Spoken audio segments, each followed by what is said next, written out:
Welcome to the Envision Rise podcast. I'm Stacey Hegarty, host of the podcast and Chief Operating Officer for Envision Rise. Joining us today is author Elaine Biech. Elaine, welcome to the show. We're glad you could join us. Well, thank you for inviting me. It sounds like we're going to have fun. We're going to have a good time. And we're talking about one of my very favorite subjects, and that is training and development in the workplace. But before we get into all of that, why don't you tell our listeners a bit about yourself so that they can get to know you a bit?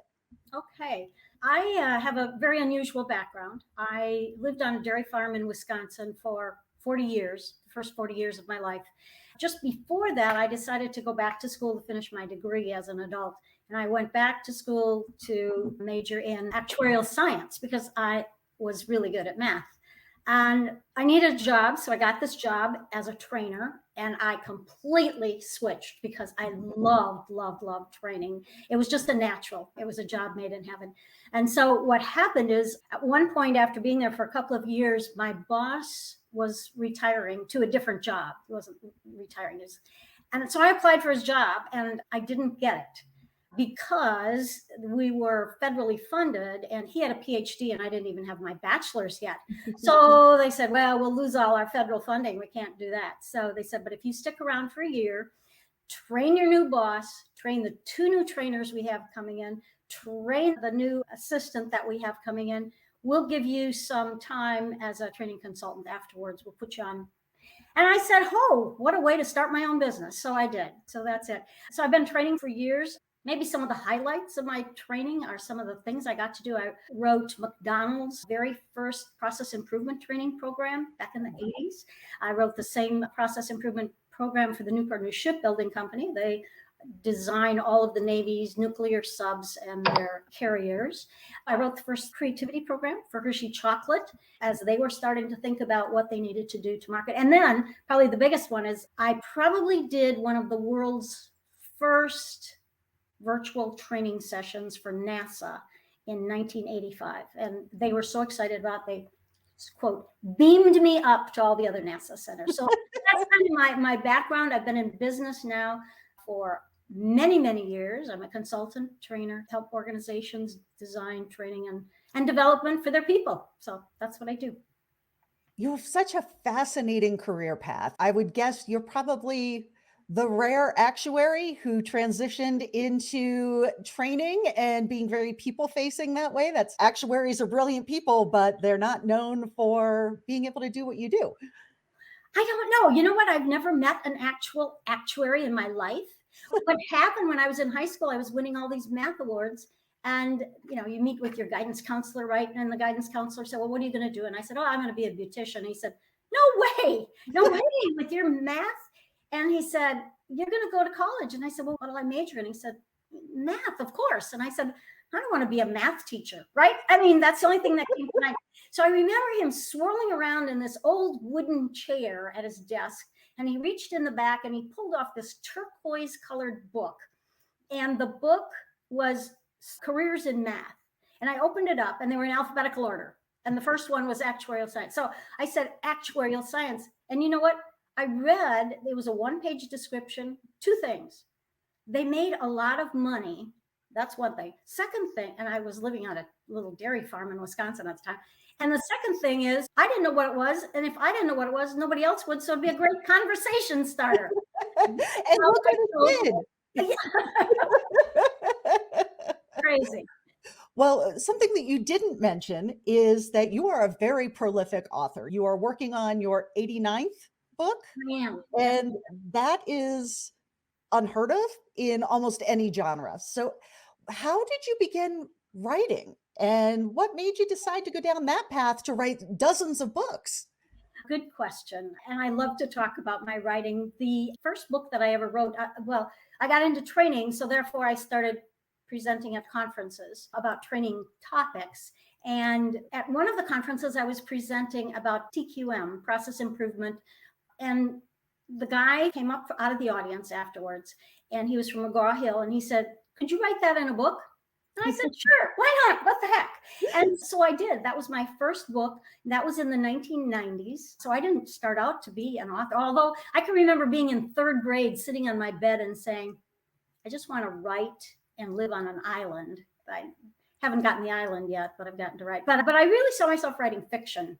And now I tell all my clients, you be careful because you're going to be in one of my fiction books. So Yeah, that's the thing about writers. Be careful what you say around them or you're going to end up as a character. the interesting thing is I've done no self-publishing. Publishers come to me, editors come to me and ask me to write a book. And there's two reasons, I think. Number one, I'm a relatively good writer, but I'm not that good. If I were too good, editors wouldn't have a job, right?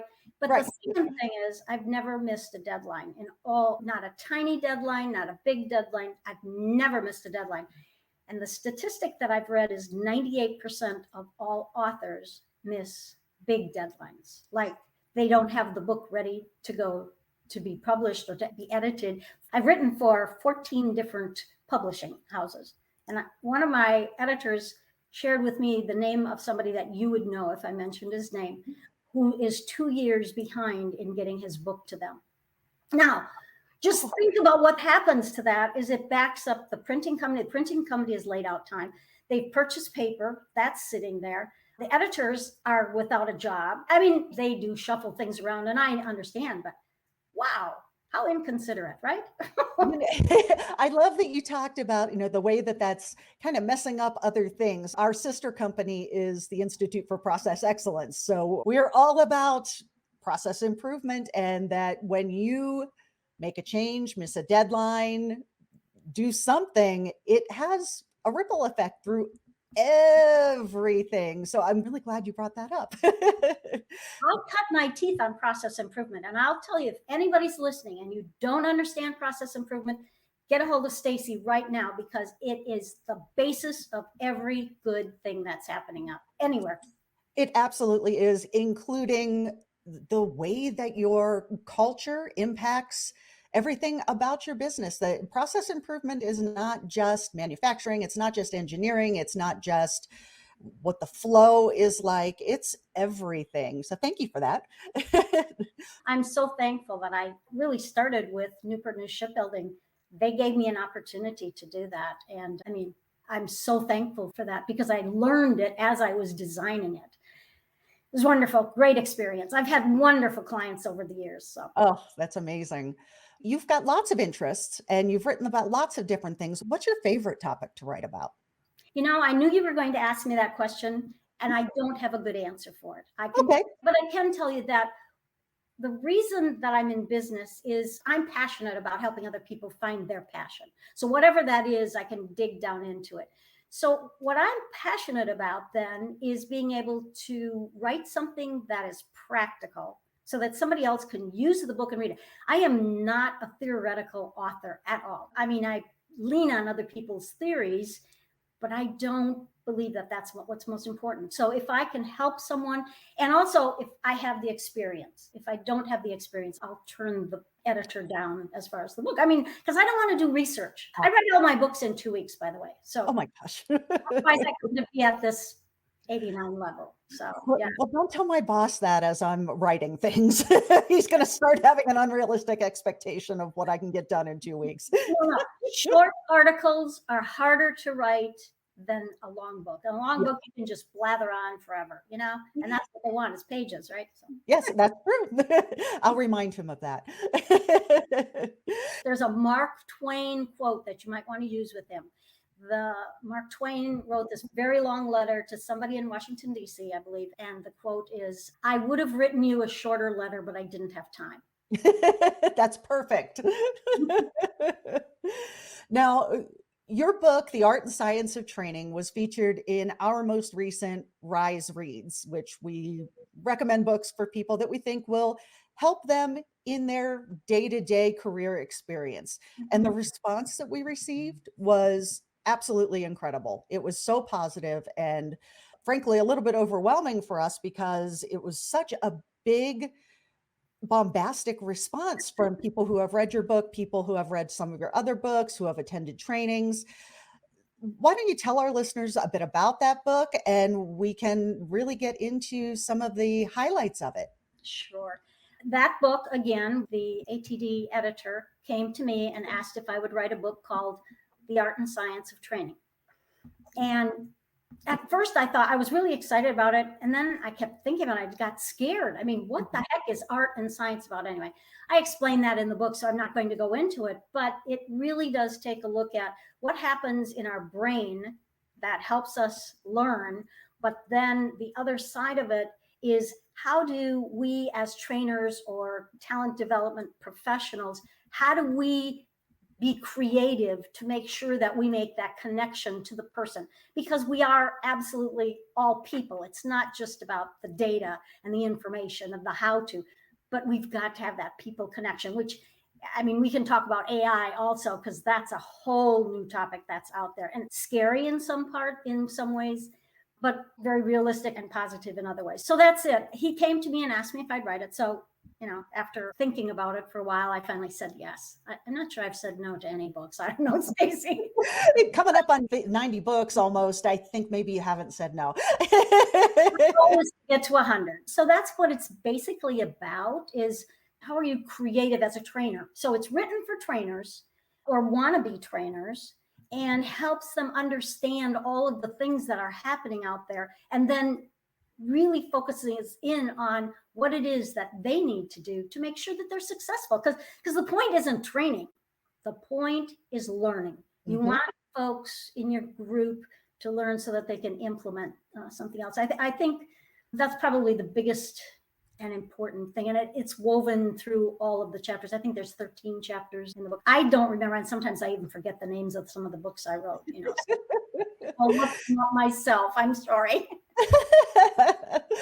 Well, training is one of those things when a company is worried financially, it's one of the first things that gets cut. It's one of the first things that employees say that they want, but it's also one of the things the employees complain about, that I don't have time to go to this training. I didn't learn anything from it. It's just going to be the same old thing.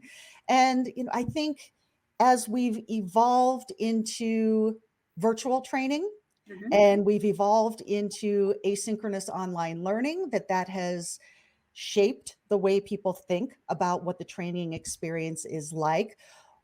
What advice would you have for someone who is a trainer or thinking of becoming a trainer that wants to do more than teach a particular process? Or, in my line of work, there's lots of compliance training that needs to go on, and people just sort of roll their eyes and click through it and go back to their day, and nothing actually sticks.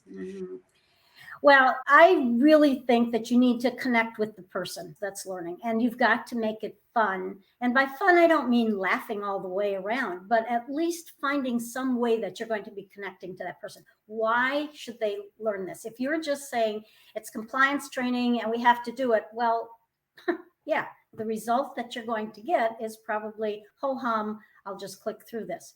But if you can relate it to that person, why is it that that person needs it? And if you don't know, go out and interview some of the people that are getting the training or going to take part in the training, and find out, what is it that you need to know about this? How is it going to affect you? What do you have to do? And some of them may say, nothing, but at least you're going to be out there trying. I think that's important. I think the other piece of what you were talking about is it's important to the company. If you have not figured out what learning and what training needs to take place in order to meet the company's goals, you've missed the mark completely. And I find that a lot of people just have these catalogs of training programs, come to meeting management skills or come to communication. I mean, both of them are great topics, and most of us probably need that.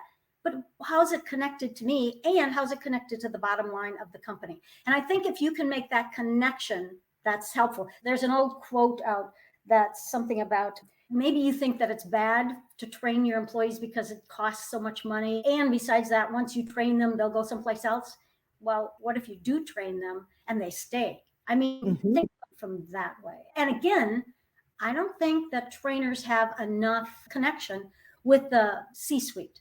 So who's up there? What are they trying to accomplish? And then making sure that your training connects with that, and making them come into the training sessions and talk to people, whether it's a recording for online or whether it's in person in a classroom.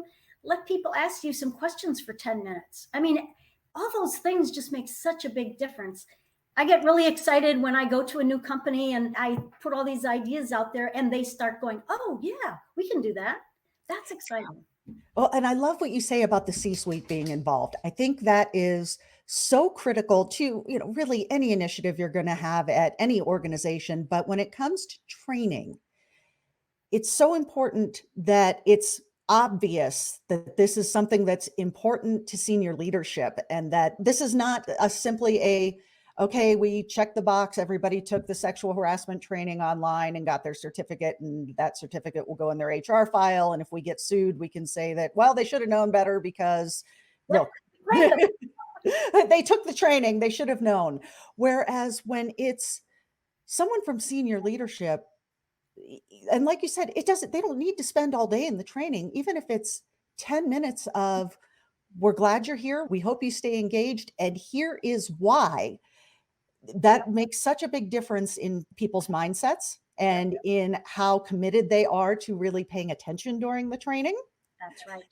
Now, I love what you say about it's not so much about being trained, but much more about learning. Yeah. And adults struggle with that. I'm not sure what happens to us when we get out of high school or if we go on to higher education, but at some point our brains stop feeling like learning is something that we do. It's, yes, I'll learn a task. Yes, I'll learn this new CRM, but that really expansive learning that needs to take place in some kinds of training, we kind of lose that a little bit. And do you have any guidance for adult learners who are about to embark on something that's not, well, this is how you make a pivot table in Excel? Yeah. I guess I'm going to back up just a little bit. Have you heard of the 70-20-10 rule? Yes. Okay. So it was verified by the Center for Creative Leadership in North Carolina back in the 70s or maybe even the 60s. I'm not sure. But lots of people have done research, and maybe the numbers aren't exactly the same, 70-20-10. I don't care about that at all. The bottom line is 70% of what we are learning on the job. So we are learning all the time. 20% of what we learn from other people. And then just that 10% is in the classroom. And so what I would like to say is when you think about that, don't just think about the 10% you as the learner are going to go into the classroom. Back it up. Think about how you could prepare yourself before you go in there. What's giving you trouble? What questions do you need answered? So that's part of the job. And then what we learn from other people, it would be, who else could help me with this? Who could I pair up with? Who could I talk to before and after? How should I get my boss involved in this? All of those things. So if you think about that 70-20-10, don't just think about the 10% I'm going to spend 4 hours in the classroom learning how to do this, but also think about how you're going to use it afterwards, how it's going to make your life easier or better. And if it's going to make your life more miserable, then you need to have a conversation with your boss about that. The most important person in development is your boss, because they can hook you up with mentors. They can be a mentor themselves or a coach to you. They can provide you with additional resources. They can find projects for you where you can practice these skills. I mean, that is such an important element of learning. So did I answer your question? I tend to bounce around. I'm sorry. That's all right. I like those kinds of conversations because it leads us into other interesting topics. What about the folks who, and we all worked with people like this, that no matter what the training is, they are certain that it's going to be terrible and they don't need it, and their time would be better spent working on whatever project or task they have in front of them. What advice do you have for whether it's trainers or that person's supervisor, whoever's taking the brunt of this resistance? What advice do you have? Well, some of the same things that I talked about earlier, and that is trying to figure out why. My very first job was when I was 16, and I was a waitress in a restaurant that was for tourists. And the tourists many of them were campers. So on rainy days, they would come in for breakfast really angry because it was raining out, right? Mm-hmm. And so the wait staff, we all had a goal of turning people around. We wanted to have them leave happy. They had to have a smile on their face at least once while we were serving them. That's my goal as a trainer too. And so if I have someone in my room in person, or if it's online, and they're sitting there with their arms crossed and they've got this ugly look on their face, like, I don't want to be here, or they're looking at their phone the entire time, I'll pull them out early on and just ask what's going on. What can I do differently? And I take all the responsibility on myself. I don't say, what are you doing? Why are you, and usually they turn around because they're embarrassed, because they're adults, and I'm wanting to help them. So that's one thing. Second thing is, if this is a reoccurring person, I think that I would sit down with the person's boss and that person and just talk about, okay, so, what are your goals in life, future participant? What do you really want to do? Okay, so maybe he hates his job. Maybe there's something, or she hates her job and they're in the wrong place. Don't take it out on the trainer. Let's figure out how to make this work for you. It takes extra time. And I know trainers sometimes are working in very small departments and they don't think they have the time, but I really believe every person, every soul in the organization is worthy of identifying what it is that's going to help them. So going back to that 70, 20, 10, some of those same questions, but then also just trying to get to the basis of that person. What is it that is really important to you? Where do you want to go in life? So I love that, because making connections with people means having these hard conversations that, yes, we would all love it if we walked into a room to conduct a training and everybody was so excited to be there, but that's not realistic. And I don't say this lightly. Having the courage to have that conversation with someone who is putting up all kinds of resistance to you, whether it's verbal or nonverbal, it's not an easy thing to do, because it definitely can feel personal. What would you say to someone who's just starting off as a trainer or is getting ready to conduct their first training that would help get them in a good mindset for not only conveying the content in a way that is able to be processed by the learner, but in order to engage with all sorts of people in that training space? What advice would you have for somebody new at the job? Well, first of all, I love the fact that you mentioned the word mindset, because I think mindset is Carol Dweck's work, and she's done just a magnificent job. So if you haven't read any of Carol Dweck's work, I suggest you grab that, because it says that if we believe we can, we will. But if we're afraid, or if we think we're not going to be able to do it, then we probably won't be as successful at learning as we possibly can. And gosh, I've taken her theory. She'd probably cringe if she heard me use that. But basically, that's what it's about. And so I would make sure that they've watched some good trainers. And I don't mean just the person who's in your department, because quite honestly, a lot of people don't have good role models. And so the first thing would be to go and watch somebody, take some notes, attend a session that ATD provides lots of training certificate programs that last anywhere from a day to 3 days. Go take one of those. Those trainers are vetted. They know what they're supposed to do. They have taken tests, they've been reviewed. They don't get paid very much money. I do some of this, and I've written some of the training programs, some of the certificate programs, but they know what they're doing. So watch what they're doing, and then just practice. Practice. I remember when I first got started that you were supposed to, the guideline was invest 10 times the amount of time in planning and preparing as you're on stage. So if you're going to be in the room presenting for 6 hours, then you should spend 60 hours preparing. Now that sounds like overkill, but I still do that. I still spend hours and hours preparing before I deliver training. By the way, I was going to mention, I just had a class, a leadership development class. All of these leaders had hotshot titles like director and VP and all of that. And there were 20 of them. They were sent by their company. And most of them came in with the crossed arms. What are you going to be able to teach me? And so we opened it up with, what is it that you think you want to learn? And started the conversation. What is it that's hard for you? What's easy for you? What could you teach other people in this course? And what do you want to learn from the other people that are in this course? Not just me. I'm just the facilitator up in the front. It turned out, I kid you not, we had at least 19 of those 20 who said this was the best training they've ever taken. And it wasn't me, it was them. They finally came around and got excited about it. But new trainers can have that, and they should never apologize, by the way. Don't get up and say, oh, I'm so nervous, this is my first time. Do not say that. Because everybody will be saying, let's look for some nervousness. Yes.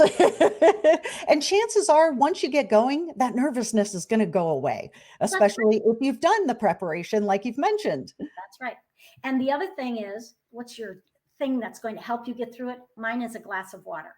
I always have a glass of water in front of me. And so for new trainers, I always tell them that too. If you forget what you were going to say, reach down, take a swallow of water.